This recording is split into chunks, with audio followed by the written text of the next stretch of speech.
pueblo de Dios y usted que se está conectando, ya sea a través de radio, televisión, internet o aquí en su iglesia local, le saluda como siempre su pastor evangelista Luis Mario Ruiz de la iglesia Centro Cristiano Fuego Santo, desde la hermosa ciudad de Hanford, en California, la ciudad deseada y no desamparada. Estamos en la serie Cristo en mí, poder y esperanza. Hoy vamos, hermanos, a ver un tema tremendo en el cual personalmente le pido de su atención. Sí, y si tiene lápiz y papel, por favor, escriba estas citas para que tenga usted el tiempo de meditarlas, porque todas las citas que le voy a dar valen oro, valen la palabra. Así de que, hermanos, el tema de hoy es los llamados, amados y guardados en Dios. Hay tres etapas en la vida del cristiano que todo cristiano fiel va a pasar, y yo no lo había visto personalmente hasta que el Señor abrió el entendimiento. Váyase al penúltimo libro de la Biblia, Judas. Solamente tiene un capítulo y hoy solamente vamos a ver un versículo, el primero. Judas 1:1. Y la palabra se lee en nombre del Padre, del Hijo y del Espíritu Santo.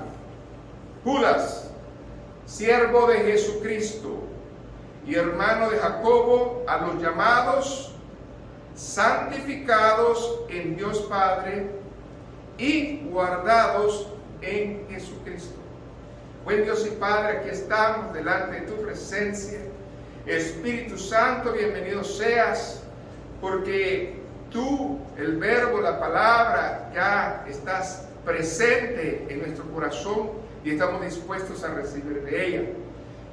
Te pido que yo sea tu parlante para que tú hables, Señor, y nos vengas trayendo lo que necesitamos.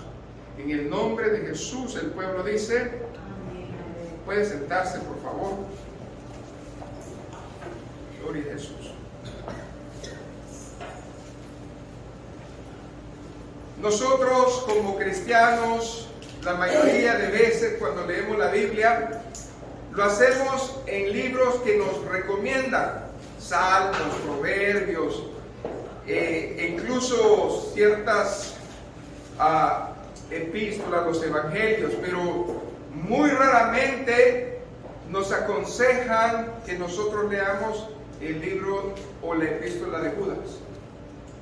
Y la epístola de Judas solamente, hermanos, consta de 25 versículos. Es uno de los libros más pequeños de la Biblia, pero sin duda uno de los más poderosos de la Biblia. Pero vamos a comenzar. ¿Quién es Judas? Vamos a ubicarlo en la Biblia. Hay tres Judas en la Biblia: Judas Iscariote, que es el discípulo del Señor; el otro Judas, que es apóstol; y Judas, el hermano de Jesucristo.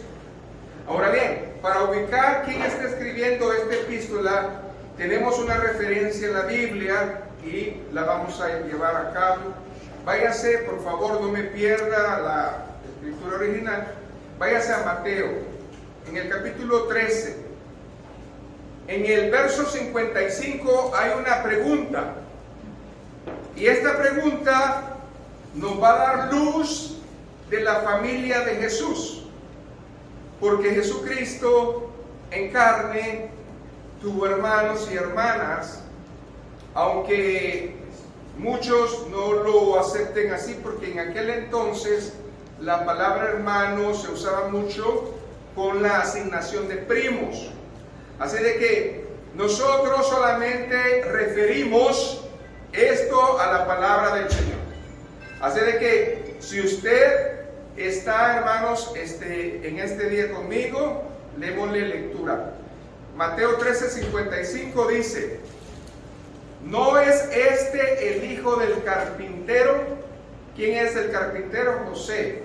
¿De quién estamos hablando? Del Señor Jesucristo. Y dice la palabra de Dios: ¿no se llama su madre María y sus hermanos Jacobo, José, Simón y Judas.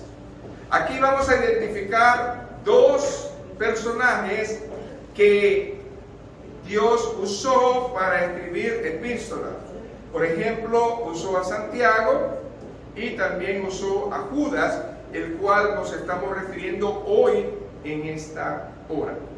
Por lo tanto, estos dos hermanos son escritores de epístolas, pero algo que realmente llama la atención es que ninguno de los dos, tanto Judas como Jacobo o Santiago, mencionaron en su saludo que eran hermanos de Jesucristo.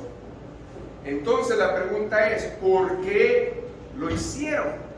Hay dos razones por las cuales lo hicieron. Y hoy quiero que también quede claro esto porque es importante.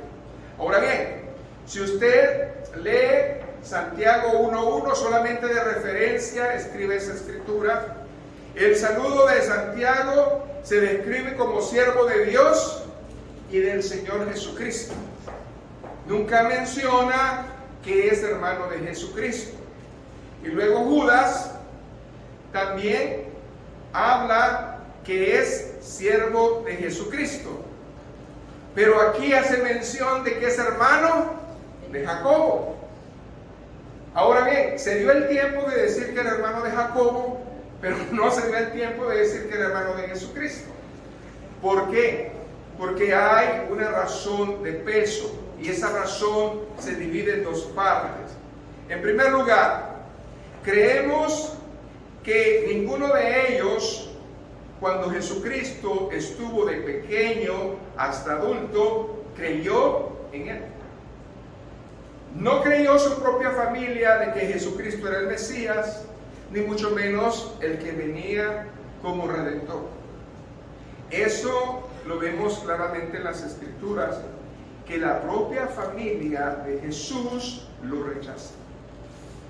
Ahora bien, parece ser que esto no es nuevo y parece que no es el último caso, ¿verdad? Parece ser que eso se repite. ¿Cuántos de ustedes tienen familia que a usted no le creen o no creen lo que Dios le ha dado? Entonces, Jesucristo vivió eso en carne propia. Lo vivió de sus hermanos, lo vivió de sus vecinos, lo vivió de Nazaret, lo vivió de muchas partes. Y eso era algo grande. A pesar de que sus hermanos conocían la ley, a pesar de que iban a sinagogas, a pesar de que tenían el temor de Dios y habían estudiado la Torá, la Septuaginta, todavía no creían en Jesucristo. Fue hasta la segunda razón que creyeron. ¿Y dónde fue eso? Cuando Jesucristo resucitó. Quiere decir que en vida la familia no creyó en Él. E incluso aquellos que estaban cerca de una fe no creían en Él. Fue hasta que ellos vieron al Señor resucitado que tuvieron esa convicción. Ahora, cuando tienen esa convicción y la palabra llega a su corazón, ellos deciden quitarse el apellido, yo soy hermano de Jesucristo, y comienzan a darle la gloria al Señor. Denle un aplauso al Señor. Ahora le dicen siervo de Jesucristo. Quiere decir que en ellos tuvo que haber una confesión como usted y yo. Tuvieron que arrepentirse de sus pecados y tuvieron que hacer a Jesucristo Señor y Salvador de sus vidas. Fue hasta entonces que ellos comenzaron a hablar de esa manera. Pero esto no es nuevo. La palabra nos habla que David compuso muchos salmos, pero hay un salmo en particular que me gusta porque parte de ese salmo fue una profecía de lo que Jesucristo iba a vivir con su familia. Váyase al Salmo 69 y yo voy a leer varios versículos de ahí, porque el salmista David fue inspirado a través del Espíritu Santo a describir no solamente en su carne, sino que describir la vivencia personal del Señor Jesucristo con su familia. Salmo 69, verso 4. ¿Qué dice la palabra del Señor? Y luego nos vamos al verso 7 al 11. Dice la palabra: se han aumentado más que los cabellos de mi cabeza los que me aborrecen sin causa. Se han hecho poderosos mis enemigos, los que me destruyen sin tener por qué. Y he de pagar lo que no robé. El Señor está diciendo a sí mismo: yo tengo enemigos sin razón. Y me adjudican cosas que ni siquiera yo he hecho. Yo no he robado, yo no he hecho nada. Ahora, ¿qué dice el verso 7? Porque por amor de ti he sufrido afrenta. No solamente en los 3 años cuando Él fue el Mesías, cuando ya tenía ese ministerio. Siempre. ¿Qué más dice ahí la palabra? Confusión ha cubierto mi rostro. Extraño, dígalo conmigo, extraño he sido para mis hermanos y desconocido para los hijos de ¿quién? De mi madre. Yo he sido un desconocido para los hijos de mi madre, porque me consumió el celo de tu casa, porque a los 12 años el maestro quería estar hablando de su padre. ¿Qué más dice? Y los de nuestros, de los que te vituperan, cayó sobre mí. Lloré afligiendo con ayuno mi alma, y esto me ha sido por afrenta. Puse además sicilio por mi vestido, y vine a hacerles por oprobio. Jesucristo para sus hermanos fue un estorbo. Muchas veces nosotros, los que nos levantamos en el nombre del Señor, los que estamos tratando de llevar una vida en Cristo, somos un estorbo para la familia. La familia nos rechaza, la familia no nos quiere, la familia está peleada, está sentida, porque nosotros tomamos tiempo para Dios. Y ellos no lo entienden, ni lo van a entender, ni lo quieren entender. Así era la familia de Jesús. Ahora, si en la misma familia de Cristo pasó, ¿a usted por qué le admira? ¿A usted por qué se asusta? ¿A usted por qué le extraña que no va a pasar con usted? Ha pasado conmigo, pasa conmigo, no va a pasar con usted. Entonces, aquí vemos que ellos estaban de una manera viendo a Jesucristo como un buen muchacho, como un buen Señor, como alguien que tenía fe, pero nunca como Dios. Podrán a nosotros vernos como que a lo mejor ya cambiaste, pero todavía no te creo, porque mucha gente no nos cree. Pero el Señor es fiel, hermano. Por eso, esta manera de ver la vida, esta manera de que si te creo o no te creo, si cuando eres hijo de Dios, te tengo que juzgar por parentesco, se tuvo que acabar. Y cuando Pablo predicó a la iglesia de Corinto, lo trajo a la luz. ¿Y por qué lo traigo yo también a la luz? Porque es necesario que nosotros también comencemos a darnos el trato que Dios nos da, ser llamados hijos de Dios. Váyase a 2 de Corintios, capítulo 5, el verso 16. Esto le va a contestar a usted muchas interrogantes en cuanto a esa costumbre que se tenía en esos tiempos y que aún todavía la tenemos. Por eso el apóstol fue bien tajante cuando le enseñó a la iglesia a hablar de esta situación. Así que de ahora en adelante, escuche bien, no consideramos a nadie según ciertos criterios meramente humanos. La gente te analiza, la gente te critica. Esos son criterios humanos. Y mucha gente a nosotros nos está juzgando por un criterio de actitud o de conducta. Y dice la palabra, paren eso. Ustedes no tienen que ser juzgados en una actitud moralista. Ustedes son más que eso. Ustedes son hijos de Dios. Tienen que parar esa costumbre. ¿Y cuál era esa costumbre? Decir eso. Por mucho tiempo, después que el Señor partió, la familia del Señor fue muy atendida, fue muy bien vista ante los ojos de los fieles. Pero aquí le está hablando el apóstol y le está diciendo, ellos mismos reconocieron su lugar. Ahora bien, ¿qué más dice? Aunque antes conocimos a Cristo de esta manera, como los hermanos de Jacob, amén, como los hermanos de Judas, ya no lo conocemos hoy así. Quiere decir, hermanos, que si tu abuelita es cristiana, es pastora, es pastor un familiar, eso a ti no te da más ni te quita menos. Lo que está diciendo es, cada quien, como Jesús, tiene que tener un lugar en el Señor. Muchos nos escudamos que la abuelita, sí, el Señor le oye a la abuelita, ahí sigue orando.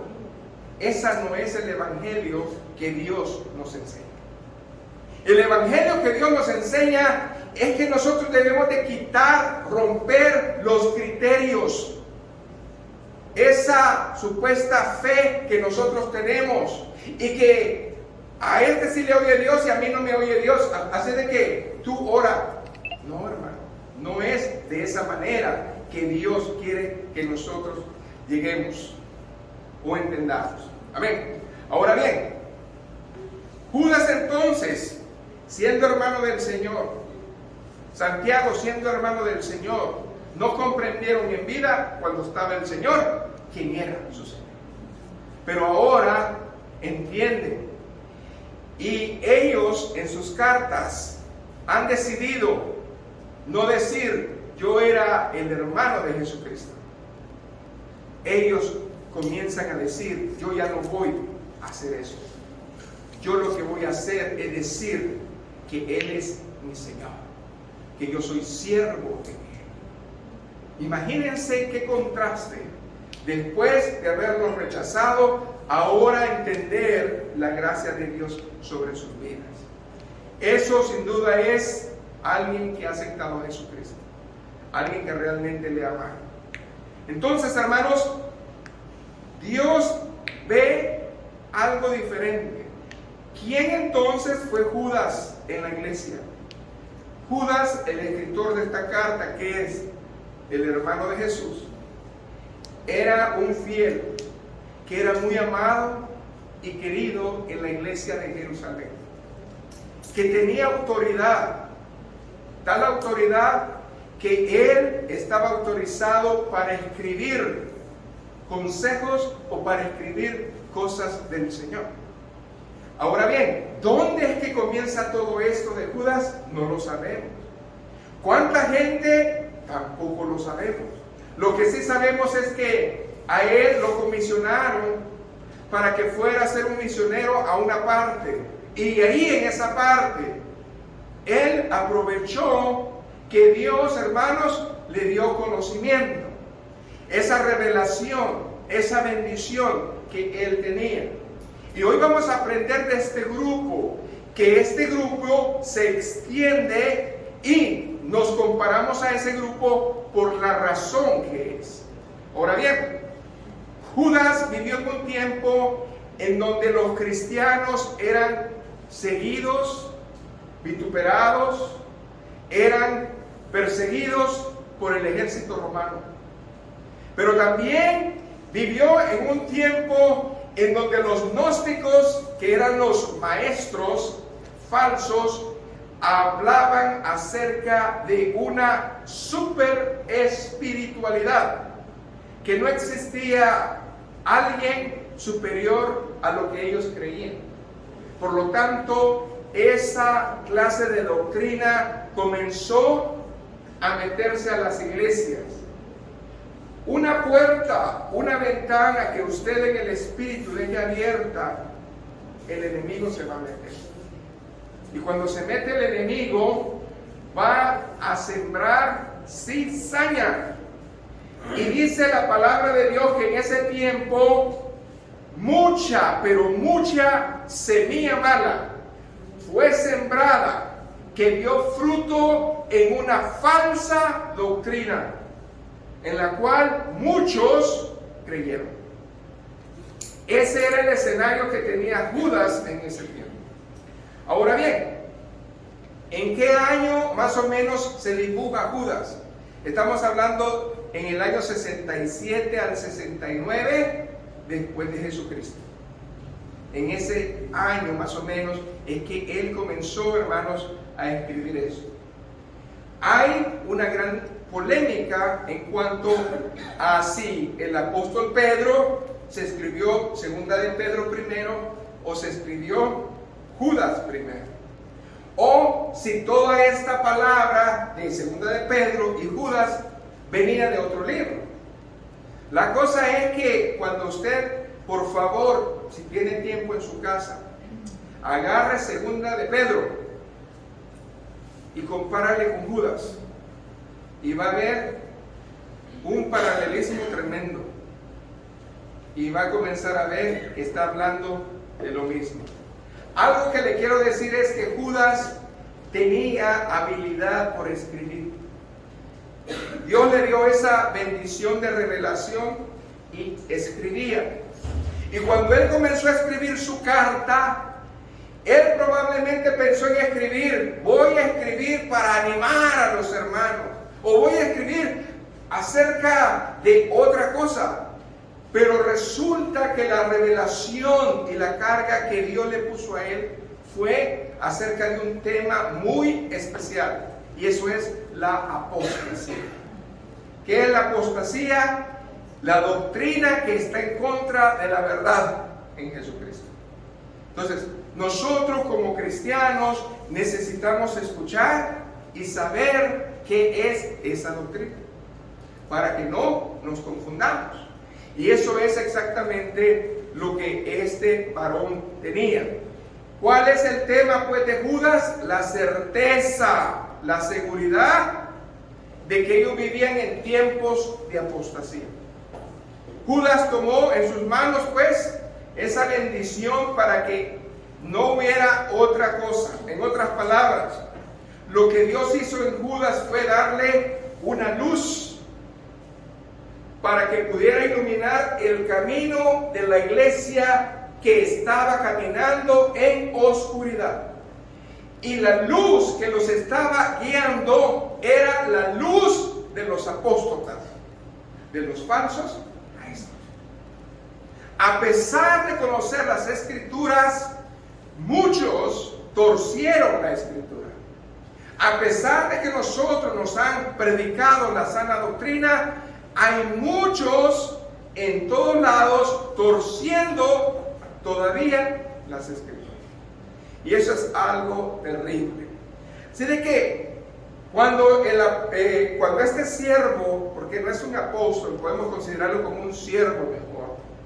Cuando este siervo de Dios comienza, Dios le revela el plan completo de salvación en tres áreas: en el pasado, en el presente y en el futuro. Y eso es lo que usted tiene en este texto de Judas 1:1. Amén. Y en Judas 1:1 vamos a ver las tres etapas del cristiano. La primera etapa, que es en el pasado, fue en el llamado que Dios le hace a cada persona. La segunda etapa es, hermanos, a los que son amados en Dios Padre. La traducción santificados viene de una corrección que se hizo después. En otras palabras, la traducción no está correcta en la Reina Valera, porque debería de decir amados en Dios Padre. Pero si somos amados en Dios Padre es porque nos hemos apartado. Amén. Entonces, en el presente, nosotros somos amados por Dios y por eso cumplimos nuestro ministerio. Y para el futuro, que es un presente continuo, estamos siendo guardados. ¿Para qué somos guardados? Para cuando venga Cristo. Entonces, ahí el apóstol comienza a dibujarnos esa bendición. Ahora bien, ¿por qué es tan urgente que se vea esta bendición de esta epístola? Por la situación que estaba pasando en la iglesia. Váyase a Judas, capítulo 1, verso 17 y versos 18. Este es en sí el síntoma, la enfermedad que estaba pasando en ese tiempo y estaba advirtiendo a la iglesia de este mal. ¿Cuál es eso? Léalo conmigo. Judas estaba hablándole a ese grupo que Dios le había dado, amén, de fieles. ¿Y qué le decía? Pero vosotros tened memoria de las palabras que antes fueron dichas por los apóstoles de nuestro Señor Jesucristo. Claro que Santiago y Judas conocían a los apóstoles. Claro que sabían quiénes andaban con su hermano Jesús. Y ellos oyeron las enseñanzas. Y ellos oyeron la sana doctrina. Y les recuerda y les dice, ustedes también los oyeron. Ustedes también los han oído. Esa sana doctrina. Pero también han oído al otro lado. A los que vienen y engañan. ¿Qué dice el verso 18? Los que os dicen, en el postrer tiempo, decían los apóstoles, y esto se está refiriendo al apóstol Pedro, porque estamos hablando de segunda de Pedro. En el postrer tiempo habrá burladores que andarán según sus malos, malvados deseos. Entonces, eso es algo real. Se estaba cumpliendo en ese tiempo la profecía que el Espíritu Santo, inspirado por ellos, estaba dándole a la iglesia. Entonces, nosotros podemos ver que ellos tenían una buena ¿qué? Dote de que es un cristiano maduro. Ahora bien, según Judas, ¿qué es un cristiano maduro? Un cristiano maduro, hermanos, es un cristiano que está por lo menos en 4 áreas de competencia. Así lo miraba él. En primer lugar, fíjense bien, dice que ellos eran verdaderos creyentes en el Señor Jesucristo porque ellos vivían la palabra. Ellos vivían la palabra. O sea que ellos no la recitaban. Ellos vivían la palabra. Segundo lugar, si ellos vivían la palabra, quiere decir que son muy parecidos a los cristianos fieles de hoy. Una persona que vive la palabra de Dios no tiene que contarle su vida. Con su testimonio sabe que es hijo de Dios. Denle un aplauso al Señor. No se necesita tanto ni decir tantas cosas cuando ve que es alguien que vive la palabra. Entonces, ellos vivían esa palabra. ¿En qué manera? En la relación de Cristo. Sabían y reconocían que habían sido sellados por el Espíritu Santo y que tenían las arras. Por lo tanto, los dones. Por lo tanto, también los frutos. Y aparte de eso, ellos lo vivían. Tercer lugar, había un parentesco fuerte entre ellos y los apóstoles. ¿Por qué? Porque ellos dependían de Dios. Ellos no dependían de nadie, dependían de Dios. Así de que es muy importante. Ahora bien, y en cuarto lugar, reconocían de dónde venían. Por eso sus vidas eran humildes. Cuando uno es humilde, el corazón es frágil y dócil a Dios, y Dios te puede usar. Eso es lo que ellos tenían. Así de que eso era prácticamente lo que estas personas vivían. Ahora bien, el apóstol les va a enseñar esto. A veces digo apóstol porque muchos lo reconocen como apóstol, pero vamos a decirle siervo. Este siervo Judas les quiso enseñar la verdad de la salvación en 3 pasos. Y al principio de su epístola lo dice: a los llamados. Amén. Cuando uno habla de ser llamado, viene a 2 tiempos. Ahorita se lo voy a explicar. Hay el llamado general, amén, y el llamado a los escogidos. Por eso hoy en día el evangelio no está en todos. Cristo hace un llamado general a todo el mundo, amén, pero también hace un llamado específico a aquellos que están escogidos en Él, donde escuchan la palabra que dijo Cristo: más la mies, no, ayúdenme, más la mies, y los obreros. Aquellos que escucharon esa palabra son estos llamados que habla Judas. Todos somos llamados en muchas religiones a venir a Dios, pero eso no significa que es y son de Dios. Amén. Ahora bien, es muy importante que toda esta vivencia la tomemos. Los amados del Padre es cuando nosotros ya estamos viviendo en presente la salvación. Y los guardados es que usted se está guardando en Dios. ¿Por qué? Porque hay una cosa en usted, que en usted ya hay una prioridad, y la primera prioridad es Él. La pregunta es si en nosotros la prioridad es Él. No es nuestra familia, no es nuestro trabajo, es Él. Entonces, de esa manera nosotros podemos comenzar. Gloria a Jesús. Qué importante es que nosotros veamos eso. ¿Qué dice Judas 1:24? Cuando nosotros hablamos de la tercera etapa, que es el futuro, hay un propósito. Yo quiero que lo lea conmigo para que entendamos cuál es el propósito que Dios quiere o por qué Él nos quiere guardar. ¿Qué dice ahí? Y aquel que es poderoso para guardarnos. Escuche, hay varias cosas que voy a explicar.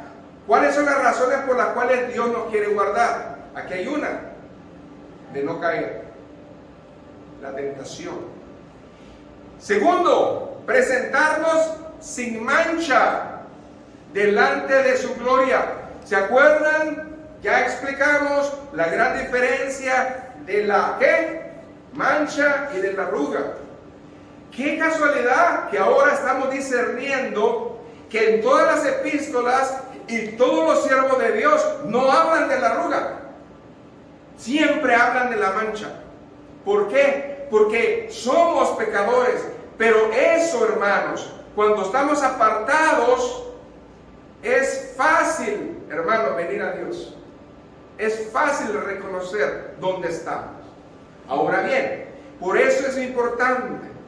Si nosotros nos apartamos, dice que va a venir su gloria y nosotros vamos a estar con gozo, que produce la alegría. Aquí hay algo muy importante. Él es el alfa.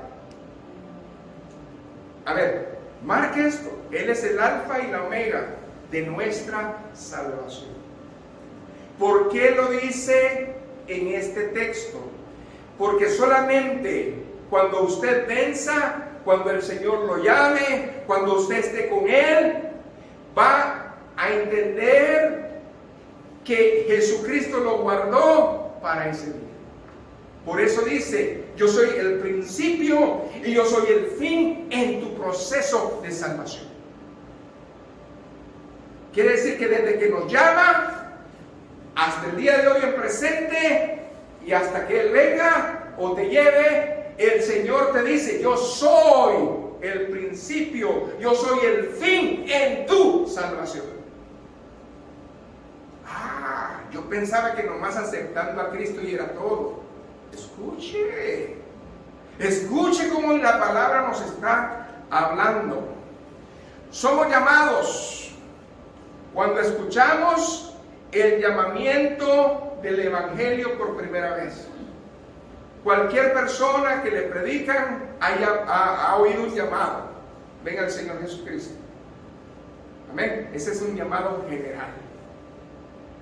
Pero después de que eres salvo, Dios te hace un llamado personal. Amén. Aquel que es dócil como el guante de látex, el Espíritu Santo puede hacer lo que Él quiera por su voluntad. Pero aquel que es áspero como el guante de una persona que solda, que es bien tosco, que es bien duro, muy difícil Dios puede controlar tu vida. Amén. Entonces, somos amados. Ese es el segundo tiempo de Dios. Es donde el Espíritu Santo tiene su papel. Este es el tiempo del Espíritu Santo en tu presente. Amén. En tu presente. Donde el Padre te está amando de una manera indiscutible. Porque el amor del Padre te dio en tu presente la oportunidad de ser salvo. De seguir siendo salvo. Amén. A pesar de todo. Nos dio a su Hijo Jesucristo. Ahora bien, somos guardados. Lo tercero que se refiere a la experiencia en el futuro. ¿De qué? De que Él nos quiere ver. Yo tengo hijos y mi deseo es que mis hijos crezcan y vivan, y aunque yo esté viejito y los vea, no quiero que se pierdan, no quiero que les pase nada, quiero que ellos vivan lo que tienen que vivir. ¿No es el deseo de un padre? Así es el deseo de Jesucristo, de que su iglesia esté guardada para Él. Amén. Que esté lista. Habían 10 vírgenes. ¿Se estaban guardando las 10? Sí. Pero llegó un momento que 5 dijeron que no. En su vida, el futuro probablemente no está seguro. No porque Cristo no lo quiere asegurar. Es que usted, de su presente, se está cansado. Y ya usted se descuida. ¿Y qué va a pasar cuando venga el esposo? ¿Se va a cerrar la puerta? ¿Amén? Y eso es lo triste. Ahora bien, nosotros no hemos sido excluidos del Señor. ¿Qué dice Judas 1:7? El mejor ejemplo que pone Dios acerca de las personas que ya fueron excluidas. Pero nosotros no estamos en esa lista. ¿Por qué? Porque hemos sido llamados, amados y guardados. ¿Qué dice la palabra? Como Sodoma y Gomorra y las ciudades vecinas, las cuales de la misma manera que aquellas, habiendo fornificado e ido en pos de vicios contra la naturaleza, fueron puestas, por ejemplo, sufriendo el castigo del fuego eterno. Si alguien desmenuza el verso 7, estamos hablando de estos tiempos. Hoy a lo bueno le decimos malo y a lo malo bueno. Hoy es ley. Para nosotros lo que Dios dice que es malo, el gobierno dice que es bueno. Y si usted habla con alguien y le dices que eso es malo, van y te arrestan. Van y te demandan. Hoy tú no puedes hablar lo que la Biblia dice que es verdad. Por eso muchos pastores están cambiando la verdad. Hoy en día la sociedad bíblica ha comenzado a cambiar la palabra Jehová, Jesucristo, por Dios y Señor. Hoy en día la palabra pecado la han cambiado por circunstancias. Tú puedes tener tropiezos, atrasos. No es pecado, un error. Eso es lo que escucha usted. De los púlpitos ya no sale pecado. De los púlpitos sale, es un error. Y Dios está hablándonos acerca de esta apostasía tremenda. Entonces, hermanos, debemos de creerle al Señor. En primer lugar, los llamados a la salvación, que son en pasado. ¿Ok? ¿Qué dice 2 de Tesalonicenses 2:14? Esto es importante. Este es en sí lo que Dios quiere de nosotros. El llamado se divide en dos. El llamado personal es el que dice 2 de Tesalonicenses 2:14, a lo cual os llamo mediante nuestro evangelio para alcanzar la gloria de nuestro Señor Jesucristo. ¿Okay?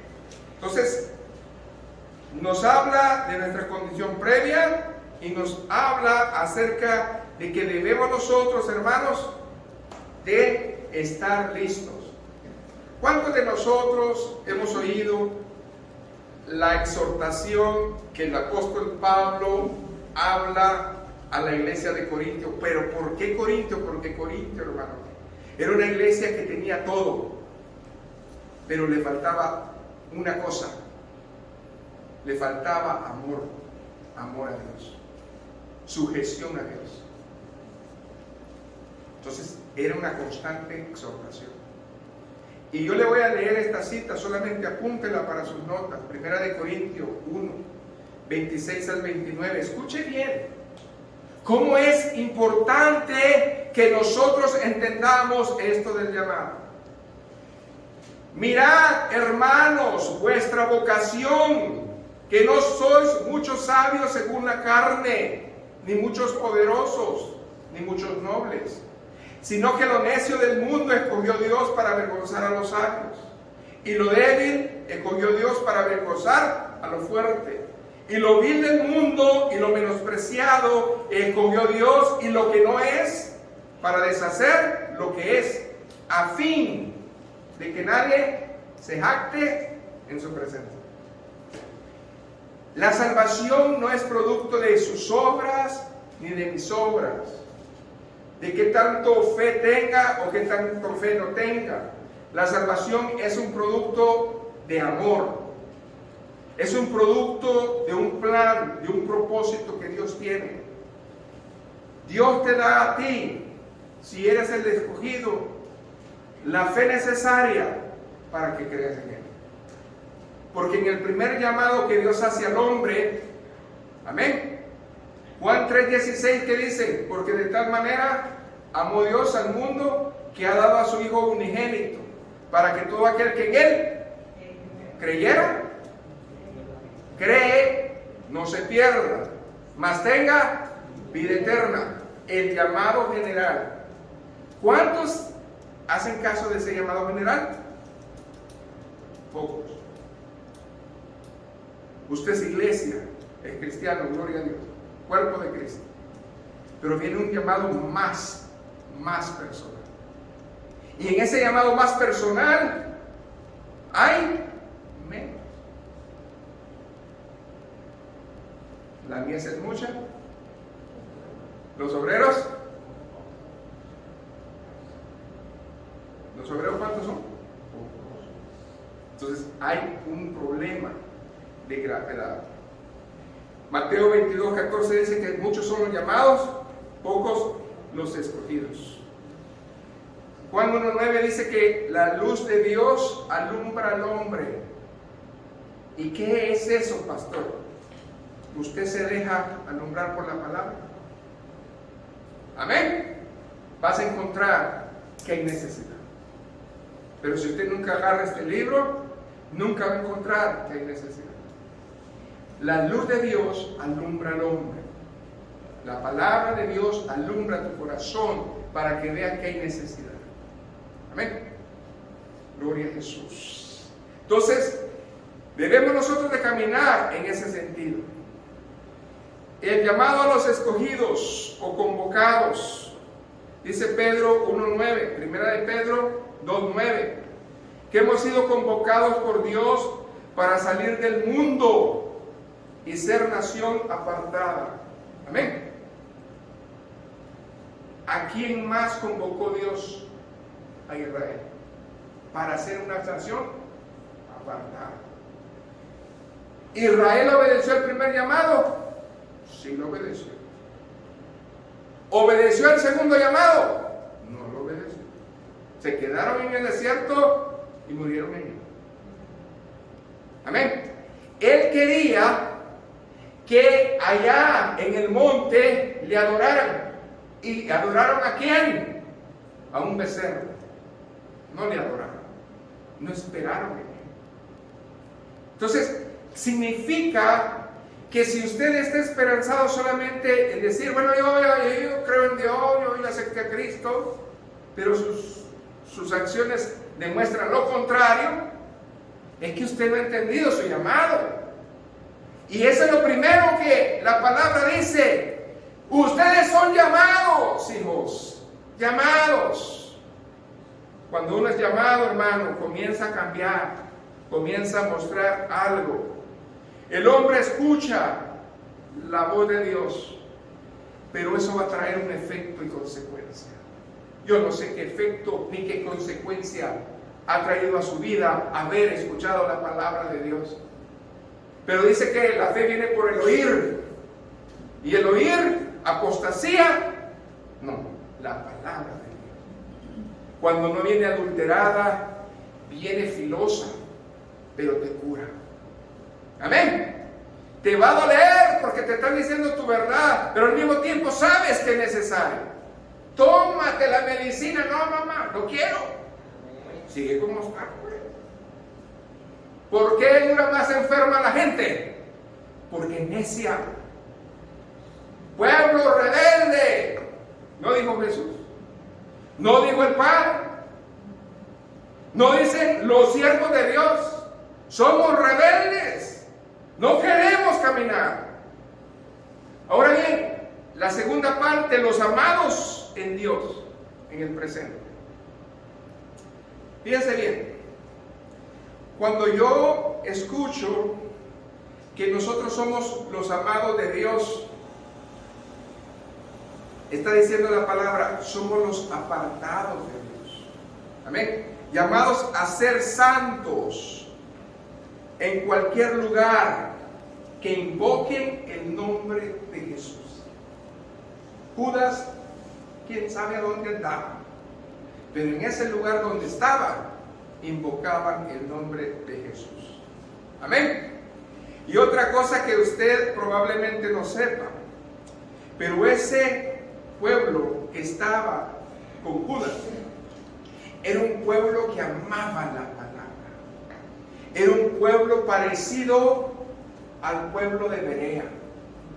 Escudriñaban y volvían a escudriñar. Era un pueblo conocido porque no sabían la palabra, sino vivían la palabra. A grado tal, hermanos, de que esa bendición era tan especial que Judas 1:21 que dice, hay algo que tú no puedes hacer, no te salgas de ahí, por favor. Este es el corazón del mensaje. Si en algo me tienes que hacer caso es en esto, no te salgas de Judas 1:21. Dios nos quiere tener ahí, no te salgas de ahí. Conservaos en el amor de Dios, esperando la misericordia de nuestro Señor Jesucristo para vida eterna. Hace algún tiempo el hermano Mariano predicó de que muchos no se dejan querer por Dios. Pues si usted no se deja amar por Dios, es que no se deja, hermanos, corregir. Es que no se deja, ¿verdad?, amar. Muchos no les gusta amar. Pero ¿sabía usted que científicamente la persona que no conoce el amor es una persona inestable? ¿Es una persona insegura? ¿Es una persona que tiene doble opinión? ¿Es una persona que llena su vida de amargura? ¿Es una persona que critica? ¿Es una persona que no está fiel, no es constante, porque no entiende qué es amor? Por eso el Señor dice, si has encontrado el amor, ¿qué dice? Conserva. No lo dejes, no te apartes. Hermanos, hoy en día nosotros estamos viviendo tiempos difíciles, tiempos en el cual nosotros no podemos seguir completos si no estamos en el amor. Gloria a Jesús. Entonces, todas las personas que no aman están parcialmente vivas, parcialmente completas. Pero aquel que ama, hermanos, es libre. Y Dios produce en su vida algo. La primera vez que yo entiendo que la única manera de que nosotros tengamos sanidad en el alma es si primeramente tenemos amor. ¿Sabía usted que el amor es mejor que el caldo de pollo? Sí. El amor cura muchas heridas y cubre, dígalo, multitud de pecados. Cuando hay amor, hay sanidad. Gloria a Jesús. Esa es la segunda gran realidad del creyente. Después de haber sido llamado en el proceso general y específico, debe de estar seguro de que hay alguien que le ama. Y porque le ama, lo va a cuidar. ¿Cuánto estamos seguros de que el Señor nos ama y nos cuida? Amén. Entonces eso es algo grande. Cuando el cristiano se da cuenta de que Dios le ama, lo primero que no va a fallar en uno es su autoestima. Uno no puede estar diciendo que es menos o se siente menos. ¿Sabe por qué? Porque cuando Dios nos ha dado nuestro lugar y usted se lo cree, entonces Dios lo llena a uno. Lo llena. Aunque yo le metiera a usted a la fuerza la comida, si usted está lleno, me va a decir, yo no quiero. Amén.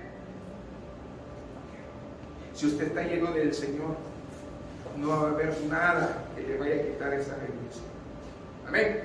Los guardados en Cristo. Judas 1:24. Ahí vienen las razones por las cuales Dios nos va a guardar. ¿Qué dice? Lo primero que Dios nos va a guardar. Esto es importante. ¿Por qué Dios quiere que te guardes hasta el final? Porque cuando tú estás aquí, tú tienes un futuro. Pero para que ese futuro sea exitoso, tu presente tiene que ser como bueno. Amén. ¿Qué dice Judas 1:24? Y aquel que es poderoso, hay una promesa para guardarnos sin caída. ¿Cómo es eso? Explíqueme, pastor. Porque nosotros somos frágiles. Sí, en nuestra carne somos frágiles, en el Señor no. Amén. Usted podrá estar débil, pero nunca caído. Amén. Dios te dice que te va a librar de esa caída. Dios es nuestro protector. ¿Qué más dice? Para presentarnos sin mancha delante de su gloria con alegría. Amén.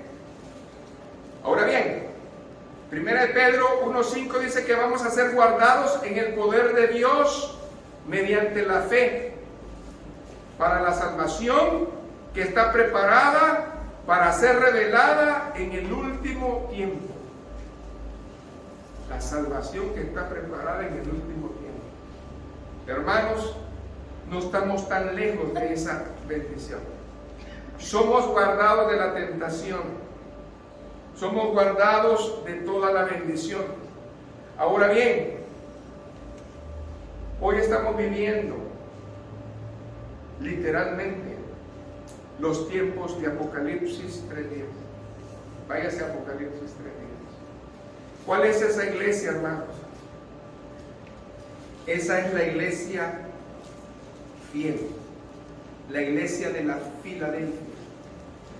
Y yo quiero, hermano, que usted escuche esto y que lo escuche fuerte, porque Dios nos está hablando de una verdad. Amén. Dice, y quiero que la hermana Hilda lea, y Dios va a dar la referencia tremenda. Isaías, la cita que el Señor le dio. Versos 3 y 4 es Isaías 54, 53, 3 y 4, algo así. Isaías, en un momentito. Escuche bien, ¿por qué es necesario que usted entienda esta parte? Dice, por cuanto has guardado la palabra de mi paciencia. No está hablando en el futuro, nos está hablando a nosotros. Yo también te guardaré de la hora de la prueba que ha de venir sobre el mundo entero estos días. Estos días son los de la iglesia de la Filadelfia. Estos días son lo que Judas hablaba a sus creyentes. Esos días son los que usted y yo necesitamos creer que vivimos. Dice que Dios nos va a guardar de la hora de la prueba que ha venido al mundo. ¿Cuál es la prueba que ha venido al mundo? Y no se va a ir. No se va a ir. ¿Sabe por qué? Porque palabra de Dios. Porque Él ya lo dijo y lo estamos viendo. Pero algo va a pasar con nosotros. Que Él va a guardar nuestro depósito. Va a guardar nuestra alma. Va a guardarnos. Por eso es tan importante que usted entienda esta parte. Para probar a los que moran sobre la tierra. Hoy en día el evangelio se está prolongando, pero tremendamente. Pero ganan más las ofertas de Black Friday, ganan más las fiestas navideñas, que escuchar que hay una prueba en el mundo que va a acabar con tu vida y te vas a perder. Eso estamos hablando. Estamos hablando de una necesidad, de que usted y yo somos humanos y tenemos temor, es normal. Somos humanos. Pero Dios no nos está prometiendo bienes. Dios nos está prometiendo fortaleza espiritual. Esta palabra que la hermana me va a leer, nos la profetizaron también en California, allá en Los Ángeles. Escuche, yo le voy a decir esto. Dios está esperando que usted abra los ojos y que haga lo que dice. Lea la palabra, Isaías 54, 3 y 4. 2 y 3. 2 y 3, amén. Lea. Ensancha el sitio de tu tienda y las cortinas de tus habitaciones no sean extendidas. No seas escasa, alarga tus cuerdas y refuerza tus estacas, porque te extenderás a la mano derecha y a la mano izquierda, y tu descendencia heredará naciones y habitará las ciudades asoladas. Hermanos, hoy es el tiempo de comenzar a vivir lo que el Espíritu nos revela para el próximo año. Usted y yo, si no crecemos en el Señor, si no nos extendemos en el Espíritu, si no echamos, si no ponemos estacas en lo que creemos, nos van a dar una arrastrada. ¿Y cuál es esa arrastrada? Vienen vientos de doctrina tremendo, viene la apostasía, viene, hermanos, como nunca leyes que van a hacer que nosotros, hermanos, no nos podamos ni siquiera congregar. Vienen tiempos en los cuales van a quitar las Biblias, ya no las van a publicar, van a estar electrónicamente. Ya no vamos a tener esto. ¿Qué parte no entendemos? Viene tiempo en que usted se tiene que extender espiritualmente, creerle al Señor. Judas y su pueblo eran como Berea. Ellos amaban la palabra de Dios y no eran un grupo grande. Lo que se hacía grande en ellos era lo que ellos tenían, lo que ellos creían, lo que Dios les había dado. Porque el Señor lo dijo a la iglesia de la Filadelfia, que iba a venir prueba grande al mundo. Es que usted no lo vio o no lo vivió o no lo entiende. No somos los mismos. No somos iguales. No es una máscara. Es la condición espiritual del mundo. Está agonizando. Miren, las iglesias se parecen al mundo, pero iglesias reales hay pocas. Personas que quieren ese llamado personal, pocas. No queremos, hermanos, oír a la voz de Dios. Y aquí la palabra nos está enseñando, hermanos, de que el Señor nos va a librar de toda cosa mala. Toda cosa mala. Porque nosotros, hermanos, vamos a perseverar en el reino. Marque eso para su estudio, 2 de Timoteo 4:18. Esta es una promesa. Y el Señor me librará de toda obra mala. Cuando usted ore, use este texto. Yo ya lo comencé a usar. Dice: y el Señor me librará de toda obra mala y me preservará para su reino celestial. Yo estoy hablando, profetizando, declarando un futuro en Él. Yo no estoy pensando en mi presente, yo estoy pensando que ya estoy con Él. Amén. Y dice la palabra: a Él sea la gloria por los siglos de los siglos. ¿Qué garantía tenemos en Él? Si nosotros decimos que es por nuestra fe, ¿y qué si nuestra fe baja? No. Por eso Él siempre ha jurado por Él. Amén. Él siempre ha dicho que es por Él. Esta es una promesa de Dios. Dice que Él me va a librar, no porque yo sea yo, si yo estoy con Él. Estoy convencido, hermanos, y con esto voy terminando. Romanos 8, 38 al 39. Escuchen pues, es que es necesario que entendamos esto. Cuando usted está mal, el Señor aún es fiel. El Señor aún le ama. El Señor aún es fuerte, es valiente y es un poderoso guerrero. Por eso la palabra en Romanos ahora la entendemos, porque Judas la vivía y el pueblo de ellos. Estoy convencido de que ni la muerte, ni la vida, ni ángeles, ni principados, ni lo presente, ni lo porvenir, ni los poderes, ni lo alto, ni lo profundo, ni ninguna otra cosa creada nos va a poder separar del amor de Dios que está en Cristo Jesús, Señor nuestro. No hay manera, hermano, de perder esa bendición que Dios nos está dando.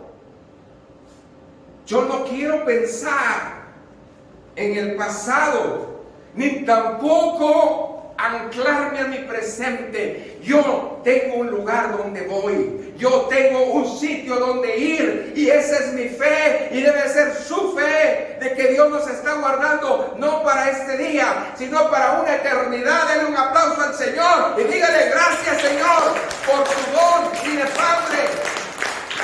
La salvación, nuestra unión en Cristo, hermanos, es el propósito más grande de todos los tiempos. El Señor no quiere estar solo. El Señor quiere a su vida, a la mía. El Señor quiere un cuerpo unido. Él no quiere estar solo, hermanos. Estamos siendo transformados a una imagen y a semejanza de Él. Por eso, hermanos, yo le creo al Señor. Yo le creo a Jesús. Cuando yo, para acabar, escucho cómo Dios ama tanto a Israel. Y cuando yo escucho la epístola de Judas y las comparo, me quedo asombrado de que es lo mismo. Y yo quiero, para los hermanos que piensan que nomás a Israel, escuche bien. A Israel Dios le dio un trato especial. A nosotros nos ha dado un trato especial. Fíjense cómo le habló a Israel. Isaías 42, 6 y 7. Se los voy a leer y escuchen, solamente escuchen.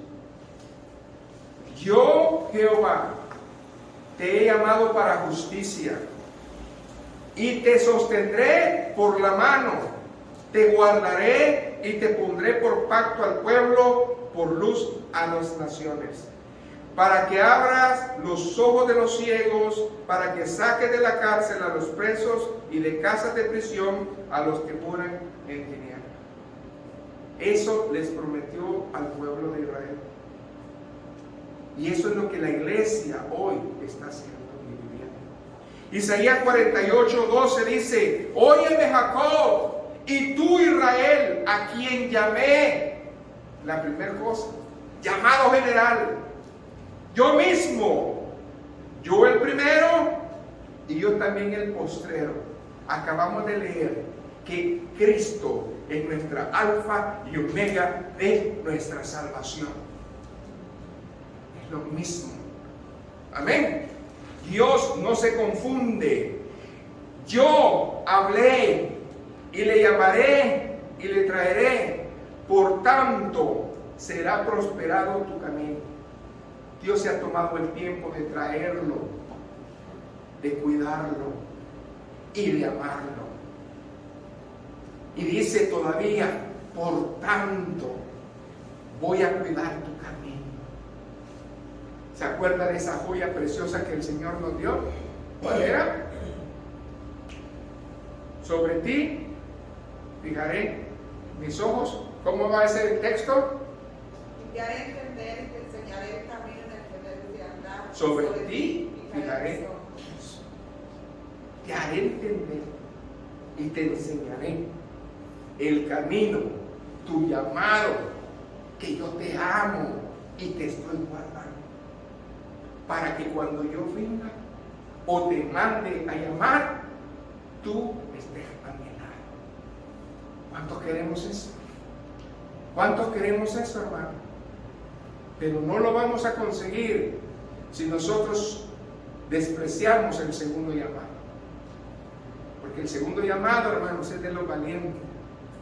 Y dice: y puso mi boca como espada aguda, me cubrió con la sombra de su mano, y me puso por saeta bruñida, me guardó con su aljaba, y me dijo: mi siervo eres tú, oh Israel, porque de ti me gloriaré. La iglesia se gloría en él. Isaías 54, 6 al 8. Porque como a mujer abandonada y triste de espíritu, te llamó Jehová. Así vinimos a él. Y como a la esposa de la juventud que es repudiada, dijo el Dios tuyo: Por un breve momento te abandoné, pero te recogeré con grandes misericordias. Con un poco de ira escondí mi rostro de ti por un momento, pero con misericordia eterna tendré compasión de ti, dijo Jehová tu Redentor. ¿Cuántos hemos oído que hasta aquí el Señor es Dios? Hermanos, hemos sido infieles, pero Él permanece fiel. Puesto de pie, hermanos. La iglesia es la heredera. Usted y yo vamos a la segura. 3 etapas en la salvación cuando nos llamó. Ahora que nos ama en el presente y nos está guardando para estar con Él. Buen Dios y Padre, gracias te damos. Señor, abre nuestro entendimiento para que en este nuevo año seamos inquebrantables, inconmovibles, que no haya nada que nos mueva de tu amor ni de tu sacrificio. Que seamos, Señor, diferencia y un foco de luz como fue Judas en tiempo de angustia. Señor, te amamos. Dígale, te amamos, porque tú nos amaste primero. Y tu entendimiento, aunque no lo entiendo, Señor, ni lo comprendo, es grande y me basta para que yo entienda que tú quieres lo mejor a mi vida. Señor, gracias por ese amor. Amén y amén. Que el Señor te bendiga y seguimos en la bendición hasta la próxima vez.